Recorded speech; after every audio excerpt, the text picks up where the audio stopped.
I'm so delighted to be able to share with you everything about Marbella and the Costa del Sol.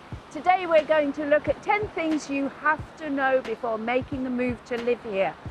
We're going to start straight away with the microclimate, for which we're famous. Out of all the costas in the Spanish Peninsula, the Costa del Sol is well known to have the best climate. Why? Because we're very close to the northern coast of Africa, and on the other side, behind us, we have a huge range of mountains, we call them sierras, which protect us. Let's go into this in more detail. And so to look in more detail at this microclimate for which we're so famous here, I've brought you to the foot of the La Concha mountain. This mountain, our Marbella mountain, we also call her our protector, is part of the range of mountains, the sierras, which flank the whole of the Costa del Sol and are partly responsible for giving us this wonderful climate of which we're so proud. Another reason why this climate is so exceptional is because of a couple of winds that we have. One is called the Poniente and the other is called the Levante. And I can tell you right now, I am not a meteorologist, and so I'm going to take a little bit of help here from my friend. The Levante comes from the southeast.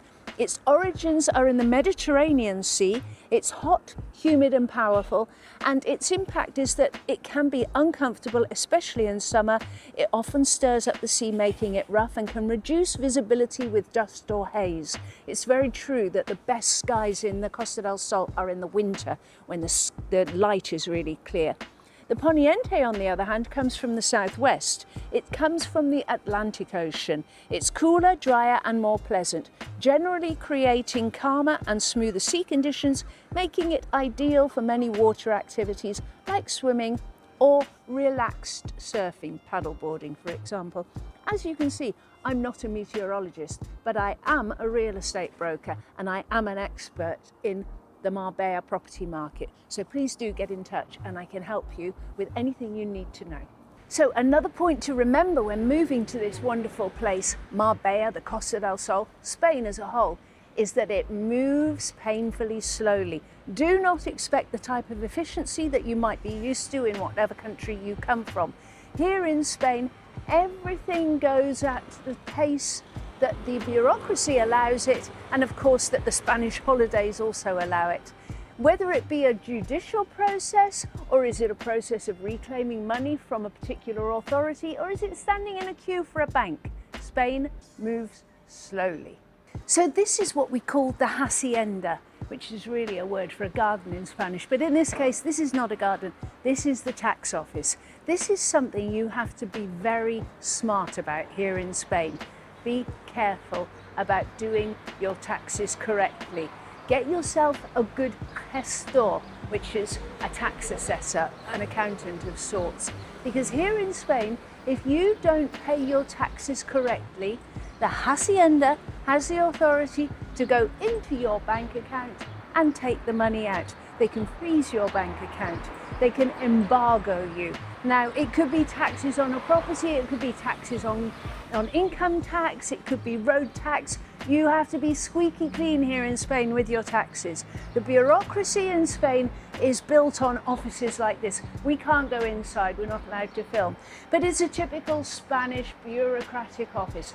Grey marble floors, tiles on the wall, old pictures of Marbella. It takes you back 20, 30, 40 years. This is probably the most powerful building in Marbella. Be clear. Disculpa, lo siento, ¿sabes dónde yo puedo encontrar una máquina para ayudar con mis piernas? Claro que sí, máquina para la pierna, mira chiquilla, está al fondo a la derecha, tienen dos para la pierna derecha, dos para la pierna izquierda y una para la cintura. Madre mía, no entiendo. It's incredible. You come to Spain, you've learned Spanish, you're so excited about using it. Here in Andalusia, you're left completamente confundida because this is how they speak down here. They speak like a machine gun, they speak fast and they shorten their words. And understanding is impossible at times. You might speak good Spanish, but when they come back at you like that, you understand nothing. So it's something that you need to be aware of when you're here in Andalusia. It's not like Madrid where the Spanish is very clear. This form of Castellano is almost like a different language. And so here we are in Marbella. I'm so excited to show you the town which has become my home. I'm currently in the Casco Antiguo, the old town of Marbella, which is literally that. It's a small old town, the original heart of Marbella, when Marbella was still a fishing village. Now, of course, Marbella is a very different animal. And in fact, it's important to qualify what Marbella is. Marbella town is where we are now. However, Marbella, the municipality, stretches all the way up to Cabapino, which is about 15 kilometers east of where we are now, and in the west all the way down to Guadalmina, which is again about 15 kilometers, but down to the west. So Marbella itself is not this little town we're sitting in now, but this little town that we're in now is phenomenal. It's got everything you need, but it's a small town. You'll get to know it very quickly, and you will find that it doesn't have various resources which we might need, such as embassies, consulates, or perhaps a different type of hospital. So we would go to Malaga for that. But as regards Andalusia, we would say that Marbella is what most people focus on when they think of this area. Many people say to me, I'm interested in buying a property in Marbella, but actually when we drill down to it and I speak to them, they're more interested in somewhere like Estepona or perhaps even somewhere like Fuengirola. So the Costa del Sol has become referred to as Marbella, but specifically this is Marbella, where we are now. And so here we are, and we're in the Plaza de los Naranjos in the heart of Marbella Old Town, a very famous place which many people from all over the world come to when they visit this area. And in this square of the orange trees, as we call it, exists this building, the Casa Consistorial de Marbella. This houses the Ayuntamiento, which is basically the town hall of Marbella. And here all of the functionings of various departments of Marbella are run within this building. Can you believe that this building has been here since 1568? It's a relic. It's a piece of our history, and it's very well respected, and it's wonderful that when you come to do your functionary business, you actually have to come to such a beautiful place as this. It's really special. Now, of course, as you might consider, parking in Marbella is a bit of a bugger.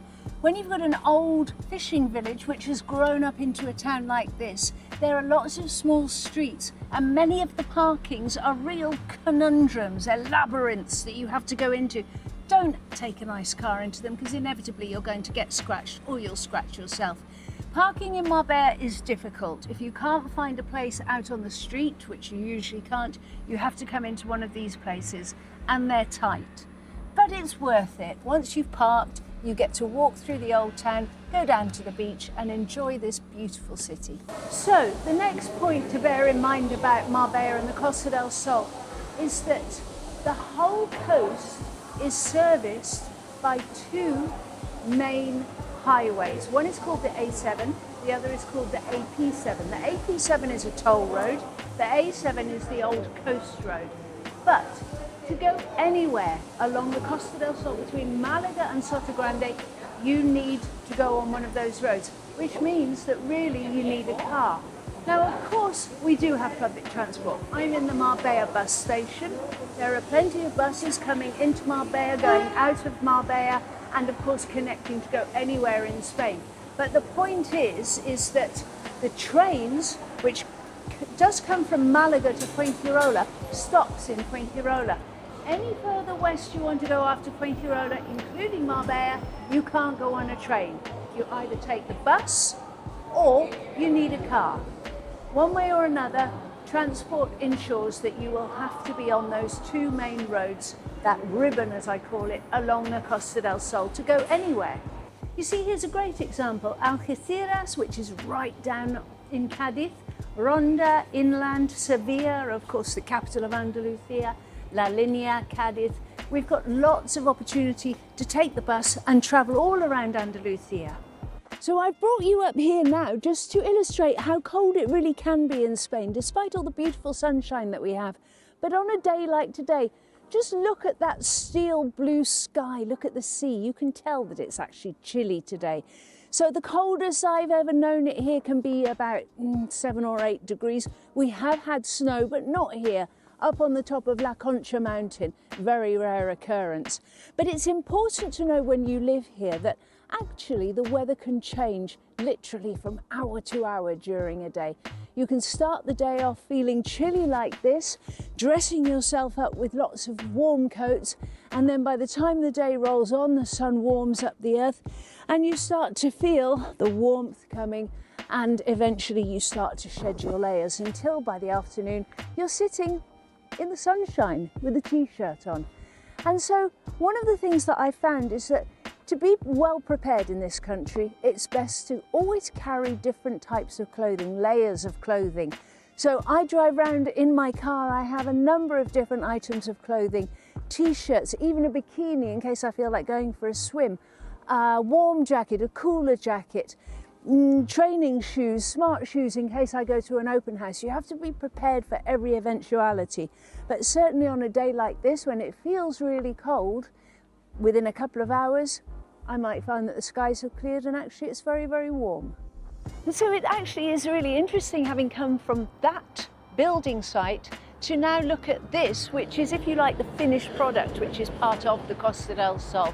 So a lot of information, a lot of ground to cover. Be sure to watch my next video for more insightful information about Marbella and the property market here.